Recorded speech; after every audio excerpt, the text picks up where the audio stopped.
അപ്പോൾ dinner plates കാണിക്കാൻ പറയുന്നുണ്ട്. സ്മൂത്തി എടുക്കുന്നവർ സ്മൂത്തി എടുക്കുക, സ്മൂത്തി എടുത്ത് നിർത്തിയവർക്ക് വേണ്ടിയിട്ട്.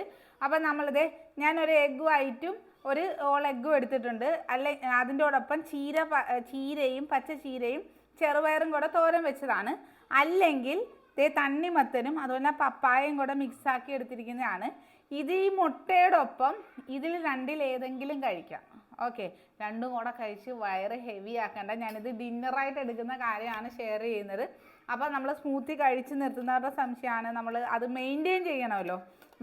അല്ലാത്തവർക്ക് ഇപ്പോൾ ഡിന്നറായിട്ട് എടുക്കാനും നല്ല ബെസ്റ്റ് ഒരു സാധനമാണ് മുട്ടയാണെങ്കിലും. അതുപോലെ തന്നെ ഇതിൽ രണ്ടിലേത് ഓപ്ഷൻ തിരഞ്ഞെടുത്താലും നമ്മുടെ വീട്ടിലുള്ള ഈ കറികൾ എന്തെങ്കിലും സെലക്ട് ചെയ്യാം. ഇല്ലെങ്കിൽ ഇതേപോലെ ഫ്രൂട്ട്സോ അല്ലെങ്കിൽ കക്കിരിയോ ഇതിനോടൊപ്പം അരിഞ്ഞിട്ടെടുത്താൽ മതിയേ. അപ്പോൾ എൻ്റെ ഡിന്നർ ഇങ്ങനെയാണ് കേട്ടോ.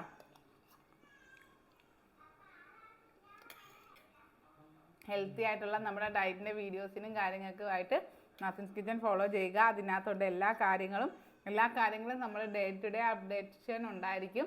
അതുപോലെ തന്നെ നമ്മുടെ ബാച്ചിലേക്ക് നിങ്ങൾക്ക് ജോയിൻ ചെയ്യാം. നല്ല ഹെൽത്തി ആയിട്ട് വെയിറ്റ് ലോസ് ചെയ്യുന്നവർക്ക് നല്ലൊരു ഓപ്ഷനാണ് നമ്മുടെ വെയിറ്റ് ലോസിൻ്റെ ഡയറ്റ് മിക്സ്. അപ്പോൾ തീർച്ചയായിട്ടും ഫോളോ ചെയ്യാൻ മറക്കണ്ട.